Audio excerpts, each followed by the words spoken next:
নমস্কার, আপনারা দেখছেন পাবলিক নিউজ নেক্সট। সংবাদ পড়ছি আমি তনুজা।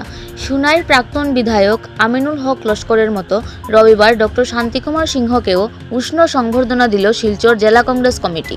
উল্লেখ্য, সদ্য তৃণমূল কংগ্রেস দল ত্যাগী শান্তিকুমার সিংহ দিন কয়েক পূর্বে গুয়াহাটির প্রদেশ কংগ্রেস কার্যালয়ে গিয়ে আনুষ্ঠানিকভাবে কংগ্রেস দলে যোগদান করেন। এদিন শিলচর জেলা কংগ্রেস সভাপতি অভিজিৎ পাল উত্তরীয় পরিয়ে শান্তিকুমার সিংহকে উষ্ণ অভ্যর্থনা জানান। রবিবার শিলচর জেলা কংগ্রেস কার্যালয়ে এসে সংবর্ধিত হয়ে কি বললেন শান্তিকুমার সিংহ তা এক নজরে দেখে নিন পাবলিক নিউজ নেক্সটের ক্যামেরায়।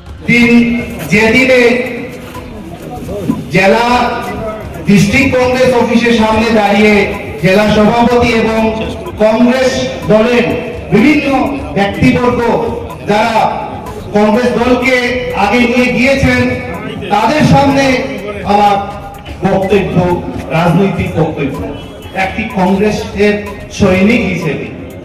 সেদিন কংগ্রেসে জয়েন করার পরে আমার সৌভাগ্য, আমার ডিস্ট্রিক্ট প্রেসিডেন্ট অভিজিতা এবং আমার আজকের জেলার কাছাড় জেলার যতগুলি পদাধিকারী আছেন তাদের সহযোগিতায় আমি কেন্দ্রীয় কমিটির সম্পাদকদের সামনে আমাদের শিলচরের কথা, বরাক ভ্যালির কথা এবং আমার মণিপুরী জাতির কথা বলতে পেরেছি। আমার দাদা আমিনুল দাও সেখানে ছিলেন। আমি শুনেছি আজকে উনি সেই মণিপুরী সমাজের কথা উনিও বলেছেন।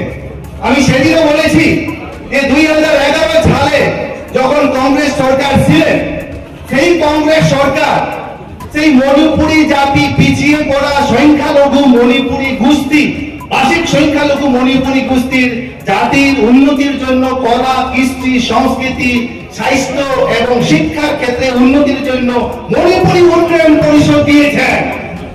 সেই কথার জন্য আজকে আমি এই সময় কংগ্রেস দলকে কৃতজ্ঞতা জ্ঞাপন করি। আমি জানি আমি জনগণের দাবি আদায়ের জন্য সেই তৃণমূল কংগ্রেস জয়েন করেছিলাম। সেই তৃণমূল কংগ্রেসে জয়েন করার পরে 2016 থেকে যেভাবে গ্রামে গঞ্জে গিয়ে জনগণের পাশে দাঁড়িয়েছিলাম, কিন্তু কতদিন আগে থেকে আমাকে সেই দল থেকে কোনো দায়িত্ব দেওয়া হয়নি। আমি সভা সমিতি করলেও সেই কমপ্লেন চলে যায় অন্য হায়ার অথরিটির কাছে। যখন জনগণের কাছে যাবে না, জনগণের কাছে পৌঁছবে না, আজকে কি কংগ্রেস দলের নীতি আদর্শকে অনুপ্রাণিত করে আমি কংগ্রেস দলে জয়েন করেছি। আমার কংগ্রেস দলের যে যোগ্য প্রার্থী সূর্য কুমার সরকার, উনিও একদিন তৃণমূল কংগ্রেস ছিলেন। উনি ভালো করে বলবেন সেখানে কি হয়েছে।